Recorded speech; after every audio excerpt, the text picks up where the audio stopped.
قرآن مجید فرقان حمید سے جو پاکیزہ کلمات تلاوت کیے ہیں، رب ودود ارشاد فرما رہا ہے وَلَوْ أَنَّهُمْ إِذْ ظَلَمُوا أَنفُسَهُمْ، اور اگر جب یہ لوگ اپنی جانوں پر ظلم کر بیٹھے تھے، جاؤکا چاہیے تھا کہ یہ میرے محبوب نبی کی بارگاہ میں حاضر ہوتے، فاستغفروا اللہ، پہلے خود اللہ سے استغفار کرتے، اللہ سے توبہ کرتے، واستغفر لهم الرسول، پھر میرے محبوب نبی کو عرض کرتے یا رسول اللہ صلی اللہ علیہ وسلم آپ بھی ہمارے گناہوں کی بخشش اور مغفرت کے لیے دعا فرما دیں کہ اللہ ہمیں معاف فرما دے۔ لَوَجَدُ اللَّهَ تَوَّابًا رَحِيمًا، اللہ فرما رہا ہے جب یہ اس انداز سے توبہ کریں گے تو یہ ضرور بر ضرور اپنے رب کو توبہ قبول فرمانے والا اور رحم فرمانے والا پائیں گے۔ حضور ضیاء الامت حضرت جسٹس پیر محمد کرم شاہ صاحب نور اللہ مرکزہ اپنی تفسیر ضیاء القرآن شریف میں اس آیت مقدسہ کے ضمن میں لکھتے ہیں کہ اللہ فرما رہا ہے اے رحمت عالم صلی اللہ علیہ وآلہ وسلم، نور مجسم، شفیع امم، جب یہ لوگ اپنی جانوں پر ظلم کر کے گناہ کر کے آپ کے پاس حاضر ہوں تو آپ نے اپنا کرم کا جو دروازہ ہے، جو عنایتوں کا دروازہ ہے، جو شفقتوں کا دروازہ ہے، جو مہربانیوں کا دروازہ ہے، وہ ان کے اوپر بند نہیں کرنا۔ جتنا بھی بڑا کوئی مجرم آ جائے، جتنا بھی بڑا کوئی گناہگار آ جائے، کوئی پاپی آ جائے، آپ نے اپنے کرم کا دروازہ بند نہیں کرنا۔ جب وہ آپ کے پاس آئے، آپ نے کیا کرنا ہے؟ اپنے ہاتھوں کو اٹھا کے میری بارگاہ میں التجا کرنی ہے، مالک اس کے گناہوں کو معاف فرما دے۔ میرے محبوب، آپ جب میرا ترلا کریں گے، میں نہ صرف ان کے گناہوں کو معاف کر دوں گا بلکہ میں ان کے گناہوں کو نیکیوں میں تبدیل فرما دوں گا۔ اور یاد رکھیں، یہ فیضان اور یہ برکت صرف اور صرف میرے اور آپ کے آقا صلی اللہ علیہ وسلم کے ظاہری زمانے تک محدود نہ تھی، بلکہ آج بھی اہل آنکھ جو دیکھنے والے ہیں انہیں یہ فیضان اور یہ برکت ہر لمحہ، ہر شان، ہر گھڑی جو ہے نظر آ رہی ہے۔ مولا کائنات علی المرتضیٰ شیر خدا علیہ السلام آپ فرماتے ہیں آقا صلی اللہ علیہ وسلم کے وصال کے صرف 3 روز بعد، 3 دنوں بعد ایک اعرابی میرے آقا صلی اللہ علیہ وسلم کی قبر انور پہ حاضر ہوا۔ حضور کی مبارک قبر سے مٹی اٹھا کے اس نے اپنے سر میں ڈالنا شروع کر دی، ساتھ میں رونا شروع کر دیا اور ساتھ میں عرض کرنی شروع کر دی، میرے آقا صلی اللہ علیہ وسلم آپ نے جو فرمایا وہ ہم نے سنا، جو آپ نے اپنے رب سے سیکھا وہ آپ نے ہمیں سکھایا۔ اس سکھانے میں ایک آیت مقدسہ یہ بھی تھی وَلَوْ أَنَّهُمْ إِذْ ظَلَمُوا أَنفُسَهُمْ جَاءُوكَ فَاسْتَغْفَرُوا اللَّهَ وَاسْتَغْفَرَ لَهُمُ الرَّسُولُ لَوَجَدُوا اللَّهَ تَوَّابًا رَحِيمًا، کہ اگر یہ اپنی جانوں پہ ظلم کر لیں، یہ اپنے رب سے استغفار کریں، اس سے معافی مانگیں، نبیوں کے امام کی بارگاہ میں حاضر ہو جائے، اسے کہیں حضور آپ بھی ہمارے لیے معافی مانگیں، تو اللہ فرما رہا ہے یہ مجھے توبہ قبول فرمانے والا اور رحم فرمانے والا پائیں گے۔ حضور میں نے اپنی جان پہ ظلم کر لیا ہے، اب میں آپ کی چوکھٹ پہ حاضر ہو گیا ہوں، میرے لیے اپنے رب کی بارگاہ میں ترلا کیجئے۔ حضور کے وصال کو ہوئے 3 دن ہوئے تھے، تو مولا کائنات علی المرتضیٰ شیر خدا فرماتے ہیں فنودیا فی القبر انہ قد غفر لکا، آقا صلی اللہ علیہ وسلم کی قبر انور سے آواز آتی ہے، میرے غلام چلا جا، میرے رب نے تیرے گناہ کو بخش دیا ہے، میرے رب نے تیرے گناہ کو بخش دیا ہے۔ قبر انور سے یہ آواز آتی ہے۔ تو اللہ کی جو ذات ہے نا وہ بڑی کریم ہے یار۔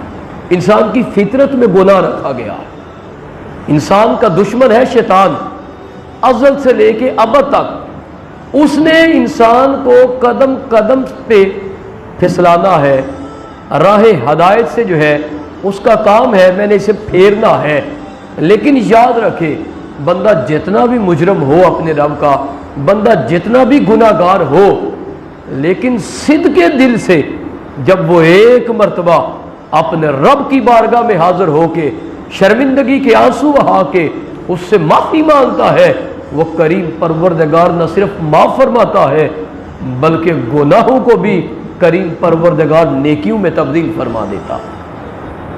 آقا صلی اللہ علیہ وسلم کا ارشاد گرامی ہے کہ رب فرما رہا ہے، ان اللہ حی کریم یستحیی ان یرد ید عبدہ صفرا، کہ جو اللہ ہے نا وہ بڑا شرم و حیا والا رب ہے۔ رب فرماتا ہے مجھے شرم آتی ہے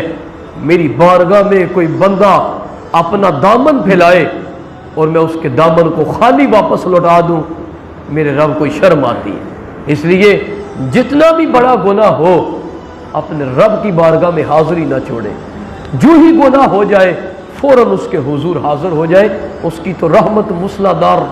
رنگ کی صورت میں برس رہی ہے۔ اس کی رحمت وہ خود اعلان کر رہا ہے، ان رحمتی وسعت کل شیء، بے شک میری جو رحمت ہے وہ ہر چیز سے جو ہے وہ وسیع ہے۔ علامہ بصیری رحمت اللہ تعالی علیہ آپ فرماتے ہیں، یا نفس لا تقنطی من ذلت عظمت ان الکبائر فی الغفران کاللمم، آپ فرماتے ہیں اے نفس اگر تیرے سے بڑے بڑے گناہ سرزد ہو جائے نا تو اس کی بارگاہ سے نا امید نہیں ہونا۔ کیوں؟ فرماتے ہیں ان الکبائر فی الغفران کاللمم، بڑے بڑے جو گناہ ہے وہ اس کی بارگاہ میں یوں ہی ہے جیسے پانی کے اوپر بلبلہ ہوتا ہے۔ بارش ہو نا جب مسلح دار رنگ میں، تو ہم اس بارش کو دیکھیں تو پھر اس پانی کے اوپر بلبلے جو ہے وہ چلتے ہیں۔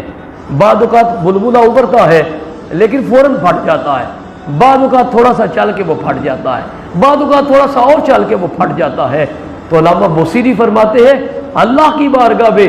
بڑے بڑے جو گناہ ہیں نا وہ اسی طرح ہے جیسے پانی کے اوپر بلبلہ ہوتا ہے۔ اس کی رحمت بڑی وسیع ہے،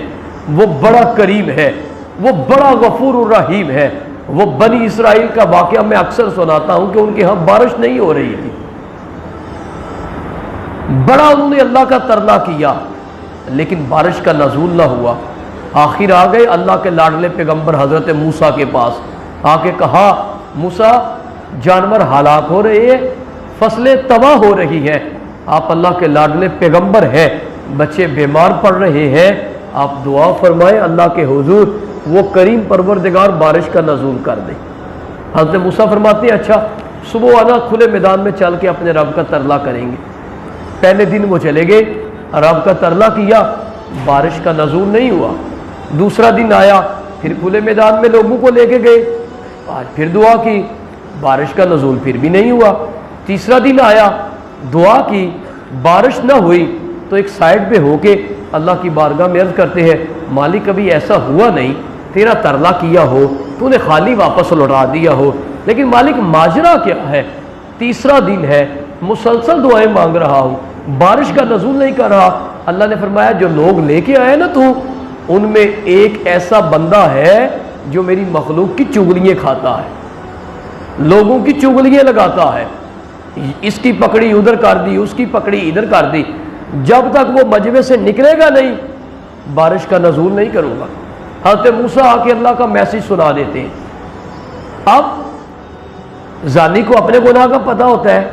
سودی کو اپنے گناہ کا پتہ ہوتا ہے، حرام کھانے والے کو اپنے گناہ کا پتہ ہوتا ہے، نماز نہ پڑھنے والے کو اپنے گناہ کا پتہ ہوتا ہے، قرآن کی تلاوت سے جو محروم ہے اسے اپنے گناہ کا پتہ ہے۔ جب آ کے میسج دیا نا تو جو چغلی کھاتا تھا اب اسے اپنی جان کے لالے پڑے، اس نے کہا میرے مالک اتنا عرصہ بیت گیا ہے، میری تو نے لاج رکھی ہوئی ہے، آج اگر اس بڑے مجمع سے باہر نکلتا ہوں یہ نہیں مجھے جینے دیں گے، یہ تو مجھے خودکشی پہ جو ہے وہ آمادہ کر دیں گے، یہ مخلوق تو تانے ہی بڑی دیتی ہے۔ مالک اتنے سال پردہ رکھا ہے، آج بھی پردہ رکھ لے، تیرے سے میرا وعدہ ہو گیا، پہلی کی جو زندگی تھی وہ تیرے حکموں کو توڑتے ہوئے گزاری تھی، آج اگر بارش کا نزول کر دیا مالک تیرے سے وعدہ ہو گیا باقی کی زندگی تیرے حکموں کو سامنے رکھ کے گزار دوں، تیری نافرمانی میں نہیں گزاروں گا جو زندگی باقی رہ گئی ہے۔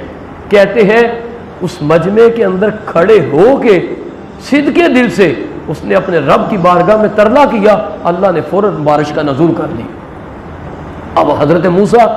اللہ کی بارگاہ میں عرض کرتے ہیں مالک مجھے تو کچھ کہا ہے،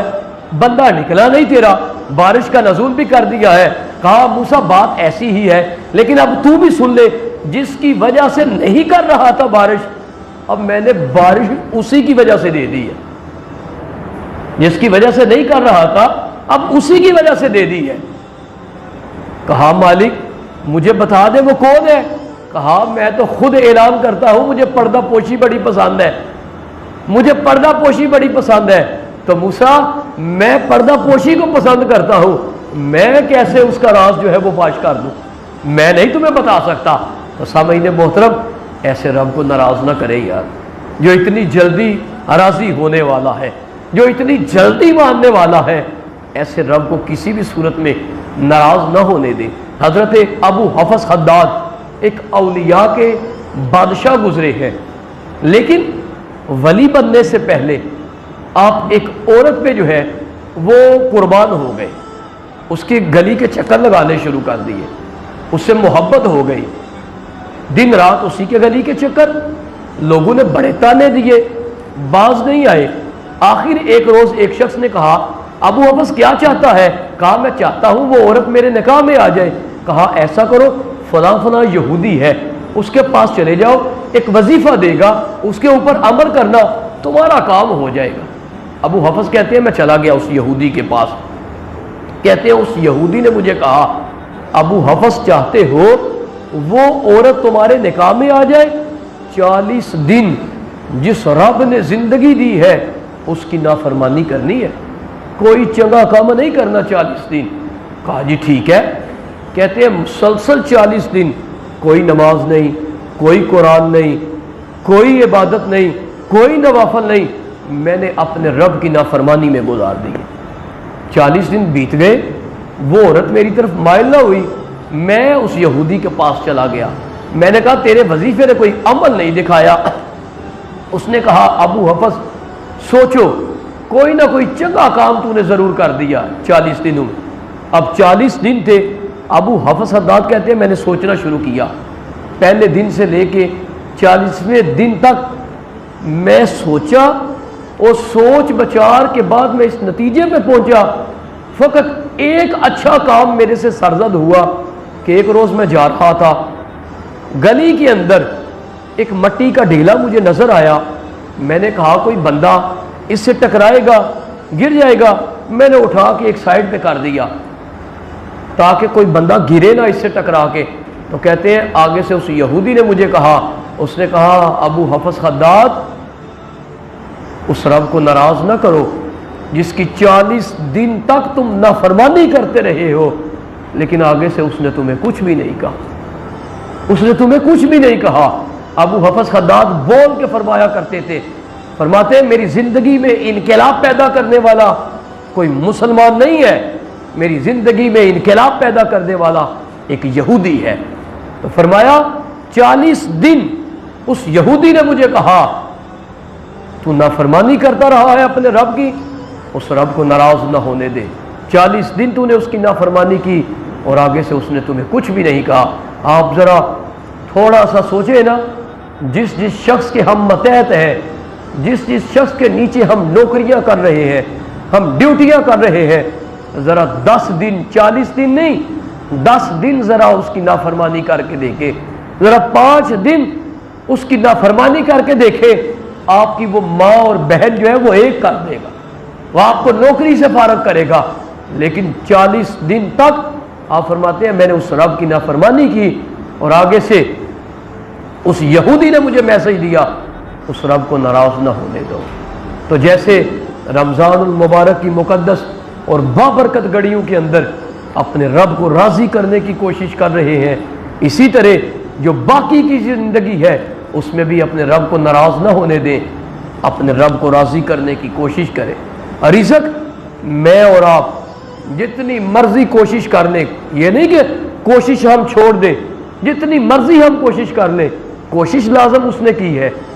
رزق وہی ملنے والا ہے جو میرے اور آپ کے اس نے مقدر میں لکھ دیا، رزق آپ کو وہی ملنے والا ہے۔ حضرت ذوالنون مصری صوفیاء کی لسٹ میں آپ کا نام ہے۔ حضرت سالم مغربی آپ سے پوچھتے ہیں اے ذوالنون مصری توبہ کا سبب کیا چیز بن گئی؟ تو کہا اے سالم مغربی تم یقین نہیں کرو گے میری بات پہ، کہا اب تو میں تمہیں خدا کا واسطہ دے کے کہتا ہوں تم مجھے ضرور بتاؤ توبہ کا سبب کیا چیز بنی؟ کہا پھر سالم مغربی سنو ذرا میری بات غور سے، دل کے کانوں سے سنو۔ میں ایک روز سفر کر رہا تھا پیدل، میرا گزر جنگل سے ہوا، تھک گیا میں پیدل چل چل کے، میں ایک پیڑ کے ساتھ نہ ٹیک لگا کے تھوڑا سا آرام کرنے کے لیے بیٹھ گیا۔ میری نظر سامنے والے درخت کے اوپر پڑی جس کے اوپر ایک گھونسلہ تھا اور اس گھونسلے کے اندر ایک اندھی اور نبینی چڑیا بیٹھی ہوئی تھی۔ حضرت ذوالنون مصری کہتے ہیں میں سوچ میں پڑ گیا اس چڑیا کو کھانا کہاں سے ملتا ہوگا اور اسے پانی کہاں سے ملتا ہوگا؟ کہتے ہیں خدا کی قدرت، وہ چڑیا میری آنکھوں کے سامنے زمین پہ گرتی، میں اب اس چڑیا کو دیکھ رہا ہوں، میرے دیکھتے ہی دیکھتے اس کے قریب دو سوراخ ہوتے ہیں، ایک سوراخ میں سونے کا برتن آ جاتا ہے، ایک سوراخ میں چاندی کا برتن آ جاتا ہے، ایک برتن کے اندر تل آ جاتے ہیں، دوسرے برتن کے اندر پانی آ جاتا ہے۔ کہتے ہیں میں دیکھ رہا ہوں وہ اندھی اور نبینی چڑیا تل کھائے جا رہی ہے اور پانی پیے جا رہی ہے۔ اے سالم مغربی یہ دیکھ کے میں فوراً اپنے رب کے حضور جھک گیا اور میں نے صدق کے دل سے توبہ کر دی کہ جو رب اندھی اور نبینی چڑیا کو سونے اور چاندی کے برتنوں میں رزق مہیا کر سکتا ہے، میں تو اشرف المخلوقات ہوں، کیا وہ مجھے مہیا نہیں کر سکتا؟ کیا آپ نے کبھی کھائے ہے سونے کے برتن میں کھانا، چاندی کے برتن میں کبھی پانی پیا ہے؟ لیکن وہ پلانے پہ آئے تو وہ پلا دیتا۔ اگر وہ جانوروں کو پلا سکتا ہے تو میں اور آپ تو اشرف المخلوقات ہیں۔ میں کہتا ہوں ان چڑیوں کی طرح، ان پرندوں کی طرح کبھی اپنا توکل جو ہے وہ مضبوط کر لینا، جو صبح کے وقت اپنے گھونسلوں سے نکلتے ہیں اور شام کو جب واپس اپنے گھونسلوں میں پلٹتے ہیں تو وہ پیٹ بھر کے جو ہے اپنے گھروں کے اندر جو ہے وہ پلٹتے ہیں۔ کبھی ہم جو ہے اپنا ایمان، اپنا یقین، اپنا اعتقاد جو ہے اس انداز سے پختہ کر لے تو پھر کریم پروردگار ہمیں وہاں سے رزق عطا فرمائے جہاں پہ ہمارا وہم و گمان بھی نہیں پہنچے گا۔ تو اپنے رب کو ناراض نہ ہونے دے، وہ بڑا قریب ہے۔ آقا صلی اللہ علیہ وآلہ وسلم کو کل قیامت کے روز ہم نے اپنا منہ دکھانا ہے، ہمیں شرمندگی کا سامنا نہ کرنا پڑے، یوں زندگی گزار کے جائے، کیونکہ آقا صلی اللہ علیہ وسلم نے 63 سالہ زندگی گزاری ہے، میرے اور آپ کے لیے وہ پریشان ہی رہے۔ اور اسی پریشانی کے عالم میں ایک روز جبریل آتے ہیں، آ کے عرض کرتے ہیں یا رسول اللہ صلی اللہ علیہ وسلم آپ کا رب آپ کو سلام دے رہا ہے، آپ کو میسج دے رہا ہے، اپنی امت کے حوالے سے پریشان نہ رہا کریں، میرا آپ سے وعدہ ہو گیا آپ کا جو غلام مرنے سے 1 سال پہلے توبہ کر لے گا میں رب ہو کے کہتا ہوں میں اسے معاف کر دوں۔ اب بندے کو تو پتہ ہی نہیں میرے غبارے سے ہوا کب نکلنی ہے۔ آقا صلی اللہ علیہ وسلم نے جبریل کو فرمایا جبریل جائے جا کے اپنے رب کو عرض کرے، یہ عرصہ بڑا طویل ہے۔ جبریل میسیج لے کے جاتے ہیں، واپس پھر میسیج لے کے آتے ہیں، عرض کرتے ہیں یا رسول اللہ صلی اللہ علیہ وسلم اللہ فرما رہا ہے اگر آپ کا کوئی امتی مرنے سے 1 ماہ پہلے توبہ کر لے گا میں رب ہو کے اعلان کرتا ہوں میں اس کے گناہوں کو معاف فرما دوں گا۔ آقا نے پھر واپس بھیج دیا یہ عرصہ بھی طویل ہے، واپس آتے ہیں، آ کے عرض کرتے ہیں یا رسول اللہ صلی اللہ علیہ وسلم، رب فرما رہا ہے آپ کا کوئی بھی امتی مرنے سے 1 سال پہلے نہیں، 1 ماہ پہلے نہیں، 1 دن پہلے نہیں، بلکہ وہ قریب المرگ ہوگا، بستر مرگ کے اوپر لیٹا ہوگا، زبان سے توبہ نہیں کر سکے گا، فقط میری بارگاہ میں اشارے سے توبہ کرے گا، میں رب ہو کے اعلان کرتا ہوں صرف اس کے گناہوں کو معاف نہیں کروں گا، اے میرے محبوب آپ کے صدقے میں اس کے گناہوں کو بھی نیکیوں میں تبدیل فرما دوں گا۔ اور حضرت عمر فرماتے ہیں میں آقا صلی اللہ علیہ وسلم کے ساتھ گیا ایک انصاری کی عیادت کے لیے، تو میں نے کیا دیکھا، میرے آقا صلی اللہ علیہ وسلم جا کے اس کے پاس بیٹھے اور حضور نبی کریم صلی اللہ علیہ وسلم نے دیکھا اس کا آخری وقت ہے، چند لمحوں کا وہ مہمان رہ گیا ہے باقی، حضور نے فرمایا میرے غلام توبہ کر لو، اس نے توبہ کرنا چاہی، زبان نے ساتھ نہ دیا، میرے آقا صلی اللہ علیہ وسلم نے دیکھا اس نے اپنی نگاہیں اللہ کے عرش کی طرف اٹھائیں اور اس کی روح اس کے جسم سے پرواز کر گئی، جو ہی اس کی روح اس کے جسم سے نکلی میرے آقا صلی اللہ علیہ وسلم کے ہونٹوں پہ مسکراہٹ نے جنم لے لیا۔ حضرت عمر فاروق فرماتے ہیں میں نے آقا صلی اللہ علیہ وسلم سے پوچھا حضور مسکراہٹ میں حکمت کیا ہے، کوئی نہ کوئی تو حکمت ضرور ہوگی، آقا صلی اللہ علیہ وسلم نے فرمایا اے عمر میرا یہ انصاری غلام زبان سے توبہ کرنا چاہ رہا تھا، زبان نے ساتھ نہیں دیا، اس نے آنکھوں کے اشارے سے اللہ کے حضور توبہ کی، میرے کریم پروردگار نے اس کی اس توبہ کو بھی اپنی بارگاہ میں قبول فرما لیا، تو وہ اتنا کریم ہے اسے ناراض نہ ہونے دے۔ حدیث قدسی ہے، حدیث قدسی وہ ہوتی ہے جو کلام تو رب کا ہوتا ہے، روایت کرنے والی زبان نبیوں کے امام سلطان تاجدار احمد مجتبی حضرت محمد مصطفیٰ صلی اللہ علیہ وسلم کی ہوتی ہے۔ حضور فرماتے ہیں اللہ فرماتا ہے میرا بندہ جب چل کے میری طرف آتا ہے نا میری رحمت دوڑ کے اپنے بندے کا استقبال کرتی ہے، اور حدیث پاک میں آتا ہے کہ جب اللہ کا کوئی بندہ اللہ سے اپنا ٹوٹا ہوا تعلق قائم کرتا ہے، سچی توبہ کرتا ہے، اسے صلح کرتا ہے، تو اللہ اپنے ملائکہ سے فرماتا ہے اے میرے ملائکہ آج میرے آسمانوں پہ چراغاں کر دو، ہر طرف مجھے روشنیاں ہی روشنیاں نظر آنی چاہیے، تو ملائکہ عرض کرتے ہیں مالک کیا ماجرا ہے، آج پھر آسمانوں پہ تیرا محبوب تشریف لانے لگا ہے؟ اللہ فرماتے ہیں نہیں آج میرا محبوب نہیں آنے والا، مالک پھر چراغاں کا سبب کیا ہے؟ اللہ فرماتا ہے آج میرے ایک بندے نے اپنا ٹوٹا ہوا تعلق جو ہے وہ میرے سے بحال کر لیا، میرے سے صلح کر دی ہے۔ تو اس لیے جیسے رمضان المبارک کی مقدس اور بابرکت گھڑیوں کے اندر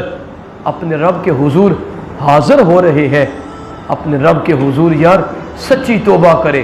اس کی بارگاہ میں ترلا کرے مالک جو گناہ سرزد ہو گئے ہیں میں نے تیرا ہی ترلا کرنا ہے، تو ہی میرا رب ہے، تیرے علاوہ میرا کوئی رب بھی تو نہیں ہے جس کے حضور میں جھکوں، جس کے حضور میں اپنے گناہوں کی معافی مانگوں، مالک تیرے حضور جھکتا ہوں، تیرے حضور التجا کرتا ہوں، میرے گناہوں کو معاف کر دے، اور میں کوشش کروں گا